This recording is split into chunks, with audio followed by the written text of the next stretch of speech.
And he said that this was made by Vladimir Kagan and that it was Vladimir Kagan's personal partner's desk. Again, it's really hard to believe why. I mean, it's so unique, but like, why would you haul something? I would just get an appraiser to come to my house. I mean, I get why would you use that in a house anyways? Yeah, I don't know. Does she just want to be on TV? Is that what it is? With his partner Dreyfus. And how much did you pay for it? I paid a little over $2,000. So you have a piece of paper that's an important part of anyone's understanding of Einstein's thought that is unknown to the world. Even uninteresting Einstein letters go for about $5,000 at auction. Wait, uninteresting Einstein letters? Grouping like this with an unpublished document, I would expect to sell for between $20,000 and $40,000 at auction. Wow. That's impressive. Yes, it's a wonderful archive.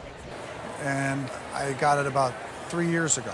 He inherited another painting, which is here, from his father, and a gallery. You know, what's interesting about Antiques Roadshow is the constant chatter in the background. I don't know if that's a draw to it, but like, I guess it's at a road show, so that's why there's all these people talking in the background. But if it was a little more privatized, the audio quality would be better. But just saying, maybe Antiques Roadshow should have appraisals in a more dampened room, you know? Gallery in New England offered to swap this picture for multiple other pictures so that my father and his sister and brother would then have other pictures to hand down to their children. That is the entrance to Gloucester Harbor. Gloucester was a fishing mecca, and certainly the industry is still important there today. Mm-hmm. The water here has a little bit more movement than you often see. Mm-hmm. And this piece is nonfiction. It's based on a real place. There are also figures on the boat. Wow. That's where art should be, in museums, so we can look at it in museums.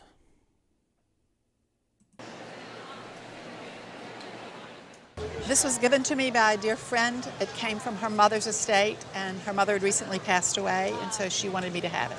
So what we have here is a platinum, diamond, and carved agate Art Deco brooch. Oh, wonderful, wonderful. Dates to probably the 1920s to 1930s period. Okay. It is by a fairly rare Austrian maker, Erwin Pulcho. And we know that because it The owner of it's like, hey, could you write this down for me? This is a lot of information. Oh, wait, you're filming it. Okay. Can I have a copy of this tape? And a note? is signed very clearly along the back here. While it's signed clearly, it's very difficult to see because it's quite small, and the back is beautifully textured. The artist on this piece is Cynthia Littlejohn. You don't see a lot of her work. So the Nuka mark, other factory marks such as the date, the 20s, is written in there in letters. They have a letter dating system. So the second piece is an earlier one. I wish he'd go way more into the letter dating system. Between $15,000 and $20,000 at auction, but not quite where they used to be. Oh my goodness. Well, did you just see that woman in the upper right corner was like eyeing? She's like eyeing. She's like smiling.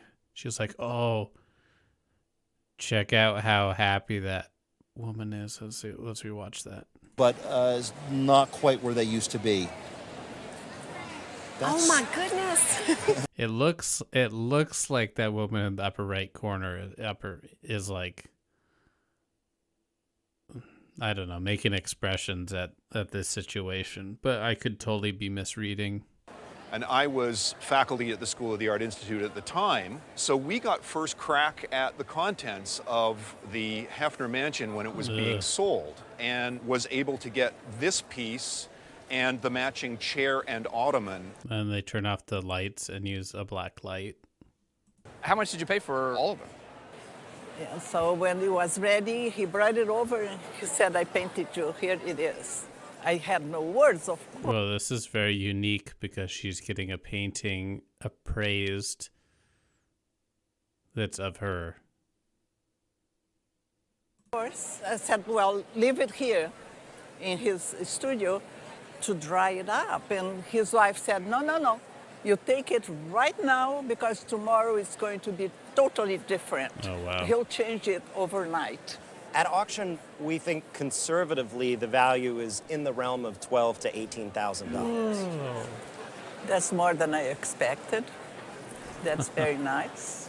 When you look at the other works that he's doing at the same time, like the large works, we're seeing prices for pictures like that north of $300,000. Dang. Wow, I'm so happy for him. I mean, he's gone, but he still lives in our hearts. And in your bank accounts. Altogether, you've got 2,400 or 4,000 total. Okay. Okay? Wow. Okay. But Well, again, that's great, but they're priceless to us and our family. Of so. course. It's like, oh, yeah, we're not going to sell them. Of course, and I bet your husband is proud that you've got He his beaver is. here front and center. He is. We're proud of him. It's the dove in flight, dark background. He was nearly 70 years old. Wow. And it's not surprising that he moved. You must get really simple when you're an artist in your 70s, and you're just like dove with darkness. Okay, that's not very simple, but you know what I mean. Like cranberry on stool. To a subject and a theme like this, the Dove of Peace. Right, that's right. He had lived through, like many in his generation, 2 world wars. Right. The atrocities of the Spanish Civil War. So I'm going to say there are about 1,500 photographs Wow. in this crime album. Were this to come to a public auction, an There's so many stories behind each person in the album. estimate would be in the $6,000 to $9,000 range. Want to venture a guess about the value? Maybe $1,000. Well, I think it's worth a bit more than that. I believe that. Oh, let me see. $7,000 for the rice bowl and $4,000 for the low plate bowl. The 2 objects together are worth $15,000 to $25,000 at auction. Oh my heavens. The artist was a family friend, and gave this piece to my mom and dad when we were living in the same town. So we're virtually neighbors, actually. My brother and I would often go over there to play with his children and to just enjoy their company. So your family was friends with the artist. Do you Yes. have a particular memory that you remember? And the artist is probably crazy. All this kind of contemporary art with it. A lot of the smaller ones have come onto the market. Those are in a $28,000. $7,000 to $10,000 price range. For something this size, I think we're looking at a $20,000 to maybe $30,000 Oh my price goodness. range at Hey, auction. bingo. Wow. So it's a really phenomenal piece. Really good example of minimalism. Well, thank you. I found them at a yard sale, and it probably was about 20 years ago. I kind of remember. Oh, so these are bookends. My money's on bookends. Remember it pretty well because I bought about 3 sets of bookends and a number of other things. Wait, no, her dad was a mime. How much did you pay for them? Like all yard sales, there's 2 things I look for, something I like and something that has the right price point, so it was probably about $3 to $5. In the condition that it's in, I would put about $4,500. So that is much better than the price you paid for it, and it's totally worthwhile. Yeah. So this is your first piece. I think you knocked this one out of the park. And my advice to you for the future, just keep swinging. Thank you. Go see what she did there. That was a joke.